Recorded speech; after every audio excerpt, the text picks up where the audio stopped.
Alors, les Amis du Ruban Rose est une association qui a été créée suite à des rencontres entre femmes atteintes d'un cancer du sein.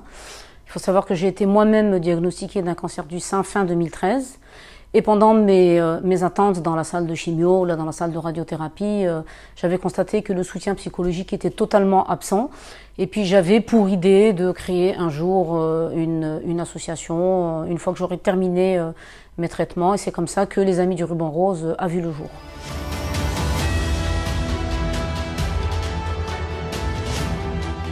Il est vrai qu'à l'annonce du diagnostic, toute personne pense qu'elle va mourir. Il est vrai que c'est une claque, il est vrai que c'est un tsunami qui arrive dans la vie. Il faut du temps, il faut quelques jours, peut-être même quelques semaines pour accepter le diagnostic et comprendre ce qui nous arrive, parce que il est très important de comprendre la maladie. Et une fois qu'on a compris la maladie, une fois qu'on a confiance d'abord en Dieu, en sa propre force et en l'équipe médicale qui va nous traiter, logiquement avec un soutien psychologique à côté et un bon traitement, tout devrait aller.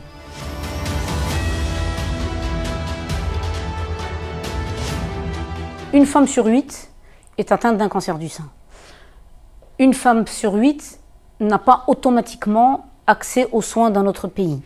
Les femmes dans l'arrière-pays, sont encore handicapées par notamment les moyens de transport, par exemple. Une femme qui doit payer un billet de train qui vient de Bouarfa, par exemple, pour aller se faire traiter ailleurs, n'a peut-être pas les moyens de payer son ticket et donc ne peut pas accéder à ces soins-là, même s'ils existent dans la grande ville. 9 centres, c'est déjà énorme par rapport à il y a une vingtaine d'années où nous n'avions que Rabat et Casa pour traiter les différents cancers. Nous sommes dans une bonne voie. Maintenant, avec la couverture universelle, qui est un grand chantier de Sa Majesté Allah Yansaro, je pense que nous allons vers une bonne voie, surtout avec l'actuelle équipe qui existe au ministère de la Santé et qui commence à s'ouvrir de plus en plus à différentes associations et qui commence de plus en plus à accepter les différentes remarques des citoyens.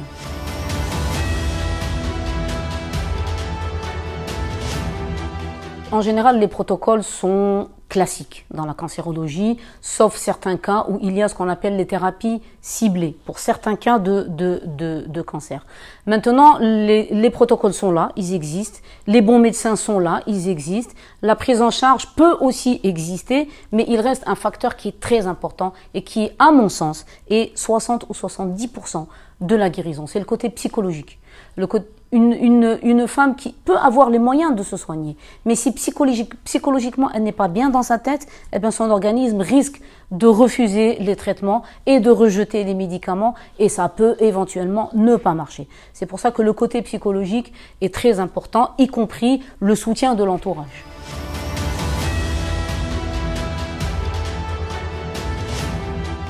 Les Amis du Ruban Rose apportent un soutien psychologique, comme je vous l'ai dit, et nous offrons beaucoup d'ateliers. Nous avons deux départements, je dirais. Il y a le département de l'accompagnement du patient pendant son parcours des traitements et après les traitements. Une femme, même quand elle rentre en rémission, nous la gardons quand même avec nous. Nous avons des femmes qui ont totalement guéri, alhamdoulilah, qui vont très bien et qui sont bénévoles chez nous à l'association ou membres du comité carrément. Et ensuite, nous avons un autre volet, un autre département qui est celui de la sensibilisation au dépistage du cancer du sein. Alors, dans le premier département, nous offrons différents ateliers et différentes activités aux femmes. Nous faisons beaucoup de sport parce que vous savez que le sport est très important pendant la maladie, après la maladie, avant la maladie. 30% d'activité par jour, c'est très très très important pour entretenir son corps. Nous offrons aussi tout ce qui est bien-être. Vous savez qu'une femme est belle et aime continuer à être belle, d'où l'ouverture de notre nouveau centre d'onco-esthétique. Nous avons tout ce qui est psycho-énergie, donc tout ce qui est méditation, chakra, yoga, reiki, que nous faisons ici dans notre siège. Nous avons des ateliers de nutrition, nous avons de l'art-thérapie, donc nous avons une artiste peintre qui a eu un cancer du sein et qui est aussi bénévole chez nous. Nous offrons du yoga, nous donnons des cours de danse avec la fille d'une guerrière, nous donnons des cours de chant avec un ami chanteur et il nous arrive de faire des ateliers de théâtre avec nos marraines qui sont Bnat Lalamnana et Monaftou.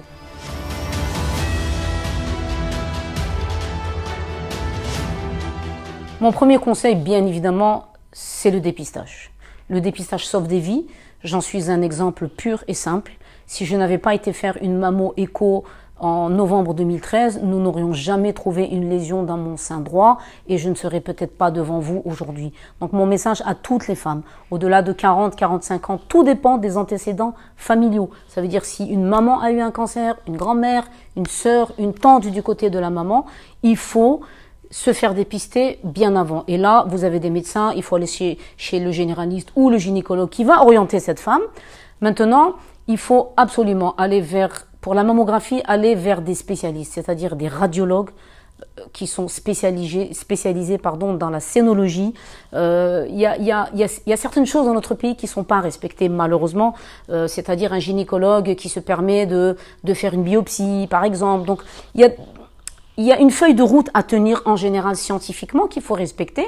Et là, nous informons le grand public. Nous leur disons, attention, il faut faire une mammographie dans un centre de référence où il y a une tomosynthèse. Il faut que l'interprétation de vos clichés soit faite par le radiologue et pas uniquement par un technicien. Parce qu'on peut souvent passer à côté d'une petite lésion, un 2 ou 3 mm, qui 2 ou 3 ans après, s'il est agressif, invasif et infiltrant, il peut donner une grosse lésion. Donc il faut toujours aller dans le détail du diagnostic.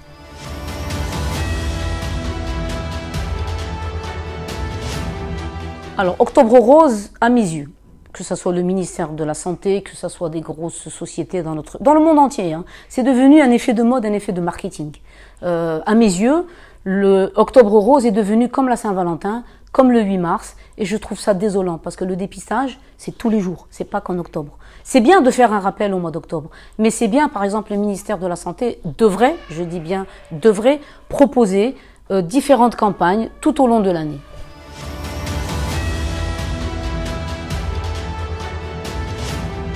Alors moi, je suis parlementaire de l'Union socialiste des forces populaires, donc nous sommes dans l'opposition. Ce qui me met confortablement à l'aise pour poser toutes les questions qui me traversent l'esprit, surtout au ministre de la Santé, parce que je suis membre de la commission des secteurs sociaux au Parlement. Si je suis allée faire de la politique, si je suis arrivée à décrocher ce siège au Parlement, c'était à la base, au départ, uniquement pour défendre les droits des patients, parce que je vois, j'ai vu, j'ai vécu, et j'ai côtoyé des personnes qui ont souffert, qui n'avaient pas de quoi se soigner, qui n'avaient pas de quoi se transporter. On en a parlé au début de votre interview. Donc, mon idée, c'est surtout, pendant ces 5 ans de mandat de la 11e législature, c'est surtout de proposer certains projets au ministre de la Santé, de poser toutes les questions qu'il faut, de remonter l'information de tous les problèmes qui existent dans les centres de traitement, qui existent chez les patients en général au Maroc. Et je pense avoir l'oreille de l'actuel ministre de la Santé. J'ai surtout la liberté de mon parti qui me donne une carte blanche pour poser toutes les questions possibles et imaginables.